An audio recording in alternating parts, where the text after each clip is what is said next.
بسم اللہ الرحمن الرحیم۔ السلام علیکم۔ کہانی ہب آفیشیل میں خوش آمدید۔ آج پھر دوستوں میں آپ کے لیے ایک بہت ہی اچھی اور سچی کہانی لے کر آئی ہوں۔ نئے آنے والے دوستوں سے گزارش ہے کہ وہ میرا چینل کو سبسکرائب کریں اور بیل آئیکن کو پریس کریں۔ تو چلیں بڑھتے ہیں کہانی کی جانب۔ چلو آج میں تمہیں بتا دوں گی۔ پھر اس نے میرا ہاتھ پکڑ کر گاڑی کی جانب مجھے کھینچا اور بولی آؤ کہیں چل کر بیٹھتے ہیں۔ میں اس کے سنگ چلتے ہوئے گاڑی میں آ بیٹھا۔ چابی پہلے سے ہی لگی ہوئی تھی۔ میں نے گاڑی سٹارٹ کی اور اسی کچے رستے پر ڈال دی جس پر سے ڈاکو اغوا کر مجھے اس بوسیدہ مکان تک لے آئے تھے۔ اس پر اسرار لڑکی سے متعلق جاننے کے لیے میرا دل بے قرار سا ہو رہا تھا۔ گاڑی کچے رستے پر سیدھی کرتے ہی میں نے اسے پوچھا، اچھا اب تو بتاؤ اب کون ہے یہ سارا چکر کیا ہے؟ اب بار بار کسی احسان کی بات کیوں کر رہی ہیں؟ میں نے سارے سوالات ایک ہی سانس میں کر ڈالے۔ وہ چند لمحوں کے لیے مسکراتی ہوئی نظروں سے مجھے غور سے دیکھتی رہی، پھر بولی ابھی نہیں، ہم چل کر کہیں آرام سے بیٹھ جاتے ہیں، وہیں سب باتیں ہوں گی، ٹھیک ہے نا؟ اپنی بات ختم کر کے اس نے تائید طلب نظروں سے میری جانب دیکھا۔ میں نے کہا جیسے آپ کی مرضی۔ پھر میں نے خاموشی سے نظریں ونڈ سکرین کے اس پار پھیلی ہوئی کچی سڑک پر مرکوز کی، البتہ دل و دماغ میں خیالات کا طوفان ٹھاٹھے مار رہا تھا۔ تھوڑی دیر پہلے میں شفاق اور خوفناک موت کے منہ سے کھڑا تھا۔ 100% یقین تھا کہ کل تک میری گولیوں سے چھلنی لاش اس گمنام اور بوسیدہ مکان کے آس پاس پھیلی ہوئی کسی خاردار جھاڑی میں پڑی مختلف گوشت اور جانوروں کی خوراک بن رہی ہوگی۔ اس خوفناک اور بھیانک ترین گھڑی میں کسی طرح سے بھی میں بچ جانے کا تصور نہیں کر سکتا تھا۔ بظاہر تو ڈاکو مجھے اس گمنام اور بوسیدہ مکان کا درشن کرانے تو نہیں لے کر آئے تھے، ان کے خوفناک ارادے میں پہلے ہی سے بام چکا تھا۔ پھر بعد میں انہوں نے میرے سامنے ہی وہ خوفناک بات کہہ دی جس کے مطابق میری روح میرے خاکی بدن کا فقط چند لمحوں کے لیے مہمان ہے، اور پھر وہ لمحہ بھی آ گیا جب موت کو میں انتہائی قریب سے دیکھ رہا تھا، اور بس اسی لمحے وہ معجزہ رونما ہوا۔ میں اسے معجزہ ہی کہوں گا۔ ایسے وقت جبکہ 5 شفاق قاتل ایک تنہا اور بے بس شخص کو موت کے منہ میں دھکیل رہے ہوں، تب ہی ایسے وقت میں ایک لڑکی اچانک کی نمودار ہو کر ایک ناقابل یقین اور مفعول الفطر قوت کا مظاہرہ کرتے ہوئے 5 قاتلوں کو ہاتھ لگائے بغیر جہنم رسید کر لے تو آپ ہی بتائیے کیا کہیں گے؟ پکی سڑک تک پہنچنے کے لیے ابھی مزید 15-20 منٹ کا سفر باقی تھا کہ اچانک اس نے مجھے گاڑی روک دینے کو کہا۔ گاڑی روکتے ہوئے میں نے دائیں بائیں نگاہ ڈالی۔ اس یک طرفہ کچی سڑک پر دائیں بائیں دور تک خاردار جھاڑیاں پھیلی ہوئی تھی۔ جب گاڑی رکی تو دروازہ کھول کے وہ اترتے ہوئے مجھ سے مخاطب ہوئی، چلو میرے ساتھ۔ میں نے دروازہ بند کر کے بغیر لاک کیے اس کے پیچھے چل پڑا۔ آس پاس کی ویران جگہ اور خاردار جھاڑیوں کو دیکھ کر میں حیرت سے سوچ رہا تھا کہ آخر یہ خوبصورت مخلوق مجھے کہاں لے کر جا رہی ہے۔ وہ کچی سڑک کے دائیں جانب والی جھاڑیوں میں راستہ بناتے ہوئے چلی جا رہی تھی۔ میں اس کے پیچھے پیچھے جھاڑیوں سے دامن بچاتا ہوا چل رہا تھا۔ پھر اچانک ان ویران جھاڑیوں میں میں نے ایک حیرت ناک چیز دیکھی۔ 20-25 قدم آگے خاردار جھاڑیوں کے وسط میں ایک چھوٹا سا سبز رنگ کا جھاڑیوں کی رنگت سے میچ کرتا خوبصورت مکان تھا۔ بہرحال حیران ہونا میں نے اب تقریباً چھوڑ دیا تھا۔ چند ہی لمحوں میں ہم اس خوبصورت مکان میں داخل ہوئے۔ وہ ایک ہی کمرے میں مشتمل تھا۔ باہر سے جس قدر وہ خوبصورت تھا، اندر سے کہیں زیادہ اس کی خوبصورتی دل و دماغ میں عجیب سی تازگی پیدا کر رہی تھی۔ اندر ایک سجا سجایا اور انتہائی خوبصورت بیڈ موجود تھا۔ وہ بیڈ پر بیٹھ گئی۔ میں ہچکچاتے ہوئے اس سے قدرے فاصلے پر بیٹھنا چاہا، لیکن اس نے میرا ہاتھ پکڑ کر اپنی جانب کھینچا۔ میں بے اختیار کھسکا اور اس سے تھوڑا سا آگے جا کے بیٹھ گیا۔ بیڈ کے قریب ایک چھوٹی سی خالی تپائی موجود تھی۔ پہلی نظر جب میں نے اس تپائی کو دیکھا تھا، اس کی سطح بالکل خالی تھی، لیکن اس وقت میں تقریباً اچھل سا بڑا جب اس کے اوپر پلک جھپکتے میں انگت کھانے پینے کی چیزیں نظر آنے لگی۔ اس نے مسکرا کر پوچھا، کیا کھانا پسند کرو گے؟ میں نے کہا کچھ نہیں۔ کبھی اسے اور کبھی تپائی پر موجود طرح طرح کے کھانے پینے والی اشیاء کو دیکھنے لگا۔ مجھے خاموش پا کر وہ بولی، کافی پینا پسند کرو گے؟ میں نے اس بات میں سر ہلا دیا۔ اس نے ایک مگ میں کافی بھر لی اور پلٹ کر میری جانب متوجہ ہوئی اور کپ میرے آگے کیا۔ کافی کے گھونٹ بڑھتے ہوئے میں نے اس سے پوچھا، آپ نہیں پئیں گی؟ وہ نفی میں سر ہلاتے ہوئے بولی، ان چیزوں میں سے کوئی بھی میرے کھانے پینے کی چیز نہیں ہے۔ میں نے حیرت سے پوچھا تب پھر آپ کیا کھاتی ہیں؟ وہ ہنس کر بولی نام بتانا فضول ہے کیونکہ تمہیں ان کے بارے میں کچھ علم نہیں ہے۔ میں خاموش ہو کر کافی پینے لگا۔ اس عجیب و غریب لڑکی کو میں جس قدر سمجھنا چاہتا تھا وہ اور زیادہ ناقابل فہم ہوتی جا رہی تھی۔ کافی ختم کر کے خالی مگ میں نے تپائی پر رکھ دیا اور مجھ سے مزید کھانے کی فرمائش کرتے ہوئے بولی کوئی اور چیز بھی لو نا۔ میں نے انکار کر دیا۔ پھر غور سے اس کی صورت دیکھتے ہوئے پوچھا اب آپ پلیز میرے سوالات کا جواب دیجئے۔ اس نے فوراً جواب دینے کی بجائے چند لمحوں کے لیے ادھر ادھر دیکھا، پھر نظریں میرے چہرے پر گاڑ کے بولی بابو صاحب میں دراصل ایک جن زادی ہوں۔ مجھے اس کے جواب سے کوئی خاص حیرت نہ ہوئی، ظاہر ہے اس پر اسرار لڑکی سے متعلق مجھے اسی قسم کے جواب کی توقع تھی۔ وہ بات جاری رکھتے ہوئے بولی جن 2 مواقع پر اچانک پہنچ کر میں نے تمہاری مدد کی تھی اور جو کرشمے دکھائے تھے ایک انسان ہونے کے ناطے یقیناً تمہارے نزدیک وہ بڑے ناقابل یقین اور حیرت انگیز تھے، مگر ہماری جن مخلوق کی نظر میں وہ کرشمے ایک عام سی بات سے بڑھ کر زیادہ نہیں ہیں۔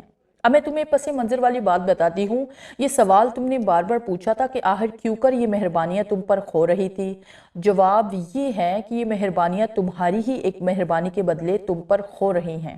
یقیناً تمہیں وہ بات اب یاد نہیں، لیکن مجھے بہت اچھی طرح یاد ہے ہماری جن مخلوق کو قدرت نے عجیب عجیب قوتوں سے نوازا ہے، جن میں ایک سحر یا جادو کی قوت ہے۔ جس طرح تم لوگ اپنے دشمنوں کو دوران جنگ ہتھیاروں سے زیر کرتے ہوئے، بالکل اسی طرح ہم لوگ ایک دوسرے پر دشمنی کے دوران جادو کا مخلق ہتھیار استعمال کرتے ہیں۔ میں بچپن میں ہی بھیانک دشمنی کا شکار ہو کر جادو کی وبال میں جکڑ گئی تھی۔ دشمن جنہوں نے جادو کے زور پر مجھے دھوئیں میں تبدیل کر کے ایک بوتل میں قید کر لیا تھا اور وہ بوتل سمندر کی اتھاہ گہرائیوں میں پھینکی گئی۔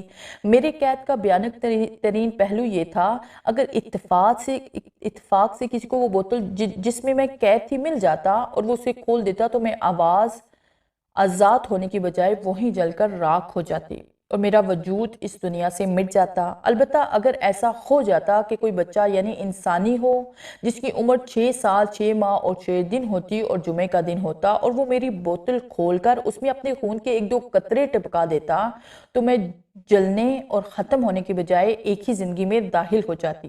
لیکن اس اتفاق کا امکان 100 میں سے 1% بھی کم نظر آتا تھا، مگر بہرحال قدرت نے اس ناقابل یقین اتفاق کا انتظام تمہارے ذریعے مہیا کر ہی دیا۔ سمندر میں بہتے بہتے آخرکار ایک دن وہ بوتل ساحل تک پہنچ گئی۔ کتنے ہی دن وہ یوں ہی ساحل کے ریت پر پڑی رہی، پھر ایک دن جبکہ جمعے کا دن تھا تم اپنے والدین کے ساتھ ساحل پر تفریح کرنے آئے ہوئے تھے۔ وہ ساحلی علاقہ قدرے ویران سا تھا، زیادہ لوگ اس طرف نہیں آتے تھے۔ بہرحال ساحل پر پہنچ کر تمہارے والدین ایک جگہ بیٹھ کر مختلف قسم کے آس پاس پھیلی ہوئی رنگ برنگی سپیوں کو دیکھنے لگے، جبکہ تم بھاگتے ہوئے اس طرف گئے جہاں پر وہ بوتل پڑی ہوئی تھی۔ بوتل پر نظر پڑتے ہی تم نے اسے اٹھا لیا اور کھولنے کی کوشش کرنے لگے، مگر بوتل کا زنگ آلود ڈھکنا کھولنا تمہارے بس کی بات نہیں تھی۔ اپنی سے ناکام دیکھ کر تم نے قریب پڑا ہوا ایک چھوٹا سا پتھر اٹھایا اور پھر ایک ہاتھ میں بوتل پکڑ کر اور دوسرے ہاتھ میں پتھر اٹھائے دونوں آپ میں ٹکرانے لگے۔ تمہاری تیسری کوشش کامیاب ہوئی۔ تیسری بار پتھر کے ٹکراتے ہی بوتل ٹکڑوں میں بٹ گئی۔ ٹھیک اسی وقت بوتل کے ٹکڑوں میں ایک تیز نوکیلے کونے والے ٹکڑے نے تمہاری درمیانی انگلی بری طرح کاٹ دی۔ نتیجے میں تمہارا لہو ٹپ ٹپ ٹوٹے ہوئے بوتل کے ٹکڑوں پر گرنے لگا۔ خون کے پڑتے ہی میرا دھواں نما جسم تیزی سے اپنی اصلیت اختیار کرنے لگا اور مجھے ایک نئی زندگی مل گئی، کیونکہ اس دن تم ٹھیک 6 سال 6 ماہ اور 6 دن کے ہوئے تھے اور دن بھی جمعے کا تھا۔ انگلی کٹ جانے کے باعث تمہارا خون بے تحاشا بہنے لگا تھا۔ تم بری طرح سے رو پڑے تھے۔ تمہارے ماں باپ اسی لمحے تمہیں اٹھا کر اسپتال لے گئے۔ ایک طویل سانس لے کر وہ خاموش ہو گئی۔ میں بے حس و حرکت کسی بت کی مانند بیٹھا ہوا اس کی عجیب و غریب کہانی سن رہا تھا۔ بچپن میں رونما ہونے والا وہ واقعہ مجھے اچھی طرح یاد تھا۔ بچپن کی باتیں اور یادیں تو خیر اکثر یاد رہتی ہیں، جو کچھ اس نے اپنی زبانی بیان کیا تھا مجھے خوب اچھی طرح یاد تھی کہ بالکل اسی طرح ہوا تھا۔ بوتل کو واقعی میں نے ایک پتھر کی مدد سے توڑا تھا۔ اسی کوشش میں میری دائیں ہتھیلی کی درمیانہ انگلی کٹ گئی تھی۔ اس زخم کا ننھا سا نشان آج بھی میری درمیانی انگلی پر دیکھا جا سکتا تھا۔ بہرحال اس واقعے کو ایک حادثہ جان کر میں نے اور میرے والدین نے بہت وقت پہلے بلا دیا تھا، مگر اس کے بیک گراؤنڈ میں اس قدر سنسنی خیز اور ناقابل یقین کہانی بھی پوشیدہ ہو سکتی ہے۔ میں نے یا میرے والدین نے اس کا خواب تک نہیں دیکھا تھا۔ اچانک اس نے میری درمیانی انگلی کی جانب اشارہ کر کے درمیانہ پور کے نیچے ایک جگہ کی نشاندہی کرتے ہوئے بولا، یہ دیکھو، یہ اسی زخم کا نشان ہے۔ میں نے اسبات میں سر ہلا کر اپنی انگلی پر موجود باریک چاند نما نشان کو دیکھا۔ اس کی پے در پہ مہربانیاں اب بخوبی میری سمجھ میں آ رہی تھی۔ یہ جان لینے میں اب کوئی دشواری محسوس نہیں ہو رہی تھی کہ وہ مجھ پر احسان کیوں کر رہی تھی۔ بہرحال باقی سب باتیں اور حیرتیں اپنی جگہ، میں اس وقت ایک اور سنگین کیفیت کا شکار ہو رہا تھا۔ دل میں ایک عجیب سی کسک محسوس ہو رہی تھی، ایک لاحاصل خواہش تھی جو بار بار ابھر رہی تھی۔ یہ بات روزی روشن کی طرح مجھ پر عیاں تھی کہ ہم دو مختلف دنیاوی کے باسی ہیں۔ وہ ایک جن ذاتی ہے اور میں انسان، لیکن اس کے باوجود دھیرے دھیرے میں محسوس کر رہا تھا کہ میرا سب کچھ اس پر اسرار لڑکی نے چرا لیا ہے۔ میرے دل کی ہر دھڑکن کی پکار وہ پر اسرار لڑکی کی ذات بنی ہوئی تھی۔ اس کا سرخ و سفید رنگ اور سڈول جسم غضب کی کشش رکھتا تھا۔ وہ جب ہنستی تھی اس کے گورے گورے گالوں میں دو ننے ننے گڑے پڑ جاتے تھے، جس کے باعث اس کے حسن کو چار چاند لگ جاتا تھا۔ اس کی کالی کالی گٹاؤں میں بجلی کسی چمکتی، قدرت نے گویا پورے جہاں کا حسن کوٹ کوٹ کر اس میں سمو دیا تھا۔ میں ایک نظر والہانہ سے اس کی صورت دیکھ رہا تھا۔ اس کے چہرے پر ایک دلربا سی مسکراہٹیں تھیں۔ بولی، کیا سوچ رہے ہو؟ میں نے اس کے خوبصورت چہرے سے نظریں ہٹائے بغیر کہا، میرا دل چاہ رہا ہے کہ آپ ایک اور احسان مجھ پر کریں۔ وہ کھلکھلا کر ہنس پڑی اور پھر پوچھا، کیسا احسان؟ میں نے اس کا بایاں ہاتھ اپنے ایک ہاتھ میں تھامتے ہوئے اسے چھو کر کہا، میں یہ ہاتھ ہمیشہ کے لیے تھامنا چاہتا ہوں۔ وہ پہلے تو ایک دم ہنس پڑی، لیکن پھر یکدم اس کے چہرے پر سنجیدگی چھا گئی۔ چند لمحوں کے لیے وہ میرے اس ہاتھ کو غور سے دیکھتی رہی جس میں نے اس کا ہاتھ تھاما ہوا تھا۔ پھر بولی، مجھے افسوس ہے غلام حسین، تم پر یہ احسان نہیں کر سکوں گی، اس لیے کہ یہ ناممکن ہے۔ ہماری دنیایں الگ الگ ہیں، منزلیں الگ الگ ہیں اور راستے جدا جدا ہیں۔ تمہارا دل واقعی اس وقت یہ سب کچھ چاہ رہا ہے، مگر میری نظر بہت آگے تک دیکھنے کی صلاحیت رکھتی ہے۔ جو کچھ میں دیکھ رہی ہوں تم نہیں دیکھ سکتے ہو۔ تمہاری خواہش بظاہر اس وقت تمہیں واقعی بھلا اور دانش مندانہ محسوس ہو رہی ہے، لیکن آگے جا کر اس پر تمہیں شدید حیرت ہوگی اور کوئی بعید نہیں کہ تم اسے ایک بچکانہ خیال سمجھ کر خود پر ہنسو گے۔ سنو، میں تمہیں یہی مشورہ دوں گی کہ یہ خیال اپنے دل سے نکال دو۔ وہ چند لمحوں کے لیے خاموش ہو گئی، پھر کھلکھلا کر ہنس پڑی۔ میرا ابھی تک اس کا خوبصورت نرم و نازک ہاتھ تھامے ہوئے تھا۔ وہ بولی، ایک خوشخبری میں ابھی سے تمہیں سنا رہی ہوں۔ تمہاری زندگی تمہیں ایک حسین لڑکی جیون ساتھی کے روپ میں ملے گی کہ جس کے آگے مجھ جیسے بہت سو کو بھول جاؤ گے۔ میں نے اس کا ہاتھ پھر سے چومتے ہوئے کہا، نہیں، ایسا ناممکن ہے۔ وہ بولی، تمہیں بتا چکی ہوں کہ میری نظر بہت آگے تک دیکھنے کی صلاحیت رکھتی ہے۔ جو کچھ میں دیکھ رہی ہوں وہ تم ابھی سے دیکھ نہیں سکتے ہو۔ جب تک کہ وہ وقت نہ آئے، آج تم انکار ضرور کر رہے ہو، لیکن آنے والا وقت سب کچھ بدل کر رکھ دے گا۔ بہرحال پھر ہماری وہ خوفناک اور یادگار ملاقات ختم ہوئی۔ پر اسرار لڑکی مجھ سے رخصت ہو گئی۔ میں اپنے گھر چلا آیا۔ وقت اپنی محسوس رفتار سے آگے بڑھتا رہا اور پھر ٹھیک 4 سال بعد اسرار لڑکی کی پیش کوئی حقیقت کا روپ اختیار کرنے لگی۔ میری شادی ایک ایسی حسین لڑکی سے ہوئی جس کے آگے واقعی اس اسرار لڑکی جیسی کئی لڑکیوں کو بھلایا جا سکتا تھا، مگر بہرحال اس کے باوجود میں اسے آج تک نہیں بھول سکا۔ ایک طویل اور ٹھنڈی سانس لے کر بابو غلام حسین خاموش ہو گیا۔ میں نے اپنا چھوٹا سا نوٹ بک بند کر کے جیب میں رکھتے ہوئے اسے پوچھا، وہ لڑکی پھر کبھی آپ کو ملی یا نہیں؟ وہ بولا، ہاں ملی تھی۔ میں نے پوچھا، کب؟ اس نے کہا، آج۔ میں بری طرح سے چونک گیا اور حیرت سے اس کا فکرہ دہراتے ہوئے کہا، آج؟ یعنی آپ کا مطلب ہے یہیں اسی شہر میں؟ وہ بولا، جی ہاں، آج صبح میں ایرانی قالین ایکسپورٹ کرنے والے ایک بیوپاری سے معاملات طے کر رہا تھا کہ جب اچانک ایک نقاب پوش لڑکی دکان میں وارد ہوئی۔ وہ شاید کوئی قالین وغیرہ خریدنے آئی تھی۔ بہرحال میں نے اس وقت اس کے چہرے پر توجہ نہ دی، جو بھی اس کا چہرہ سوائے آنکھوں کے نقاب میں پوری طرح سے چھپا ہوا تھا۔ دونوں سیلز مین لڑکے مختلف قالین نکال کر اسے دکھانے لگے۔ میں اپنے سامنے بیٹھے ہوئے شخص سے بدستور مذاکرات کر رہا تھا۔ اس دوران نہ جانے کب اس لڑکی نے نقاب اتار لیا تھا۔ میری نظر اتفاق سے اس پر پڑ گئی اور تب میں دم بخود رہ گیا۔ وہ لڑکی اس پر اسرار لڑکی سے قدرے مشابہت رکھتی تھی۔ کئی لمحوں کے لیے میں نے سانس تک لینا بھول گیا۔ میرے مقابل بیٹھے ہوئے اس شخص نے میری اچانک بدلنے والی کیفیت کو دیکھا، پھر دوسرے ہی لمحے مجھ پر بجلی سی گر پڑی۔ وہ لڑکی براہ راست مجھے دیکھ رہی تھی۔ میرا رہا سہا شبہ بھی اب ختم ہو چکا تھا۔ اس کی ماتھے پر موجود ننھا سا تل کا نشان ڈنکے کے چوٹ پر اعلان کر رہا تھا کہ یہ لڑکی کوئی اور نہیں ہے، وہی پر اسرار لڑکی جن زادی ہے۔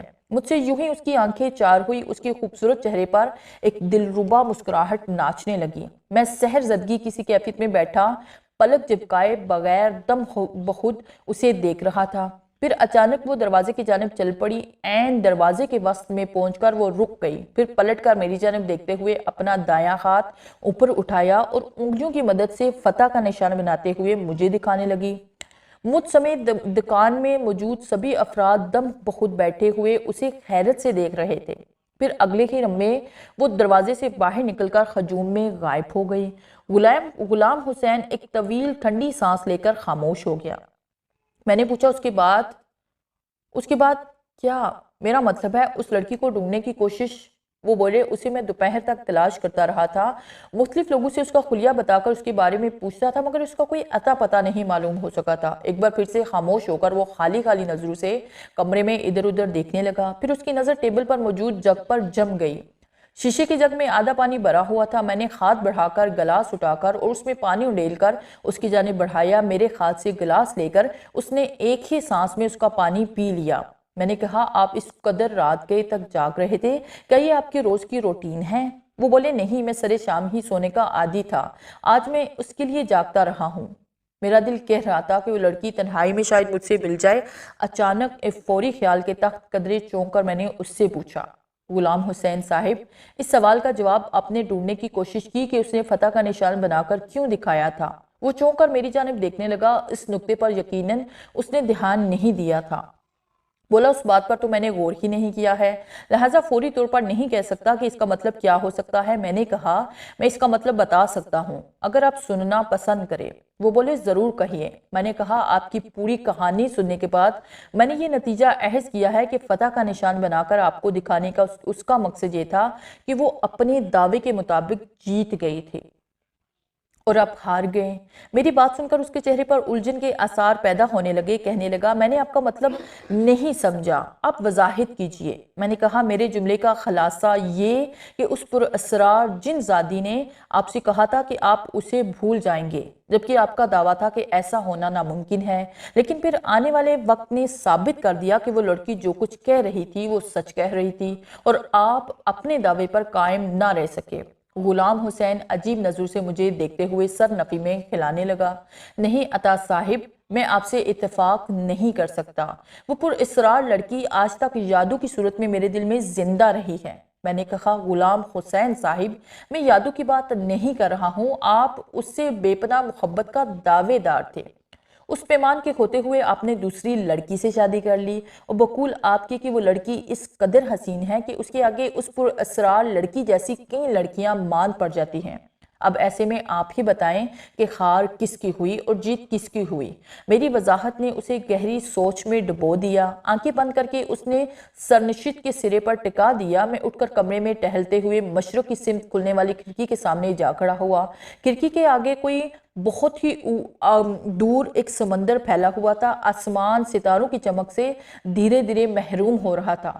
ماہی گیروں کی چھوٹی چھوٹی لاتعداد کشتیاں روزی کی تلاش میں بے کراں سمندر کے سینے پر تیرتے ہوئے چھوٹے چھوٹے نقطے نظر آ رہے تھے۔ بہت دور مشرق میں صبح کا کاذب کوسو قزح کی مانند ابھرتا ہوا محسوس ہو رہا تھا اور میں اس کی کہانی میں ڈوبا ہوا سب کچھ سوچ رہا تھا۔ عشق و محبت کی اس داستان کو گہری سوچوں میں سوچ رہا تھا کہ کیا واقعی ایسی کہانیاں اس دنیا میں بھی پھیلی ہوئی ہیں؟